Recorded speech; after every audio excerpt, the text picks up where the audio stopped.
We're here today to oppose House Bill 1, which will, if it's successful, will cut funding to domestic violence programs by approximately 38%. We received a cut in the fall, and now just barely 7 months later, they are trying to do another cut to the funding for the programs, and this would severely impact the services that we provide at the local level.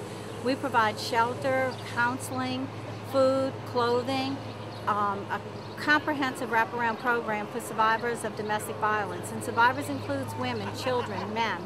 It impacts their families, it impacts the community, it impacts the state budget. Because if we're not there and we're not able to provide the shelter and the counseling that these families need, where are they to go? Where are they going to get it? So we're here to plead with Bobby Jindal, to please, Governor Jindal, please rethink this. He suggests as a solution hotel stays. That's not acceptable for these families. They can go to a hotel, but where are they going to get the food, the support, the counseling? Just having somebody else to comfort them, and the security. Hotels won't take women and children or men if they know that they're fleeing a domestic violence situation, because that jeopardizes everybody at the hotel as well. So we're asking him please to rethink this and support the funding, keep the funding at the programs to the level that we need, restore it back to where it was. Thank you. So how many shelters do you operate? We have with the Metropolitan Center for Women and Children, we operate, well, 3 shelters. One large shelter, another one that's separate, and then we have a safe house that we're looking at giving up because of the funding cut that we got in the fall. Right now, our emergency shelter, we have a capacity for 15 in emergency, and we have 14 people when allowed to come here. So where would these people go? I asked him, where would they go? All right.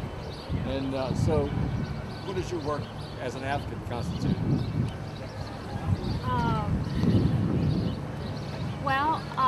What I really would like to say is that how much we help people and the impact that we do on people's lives, how will we be affected with the funding.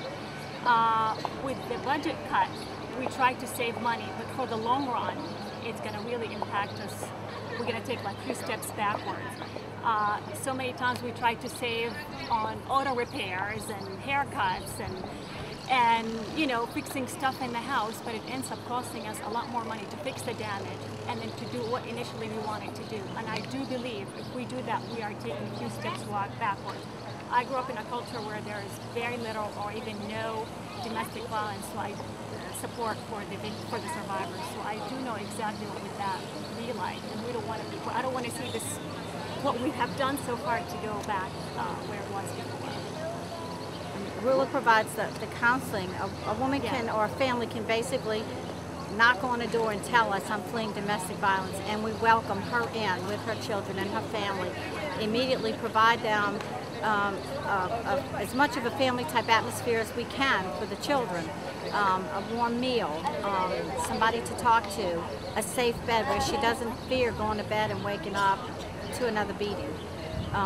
It's very difficult on the children, and I just can't imagine a woman fleeing a situation, trapped in a hotel room with her children, trying to keep them calm with no one to talk to.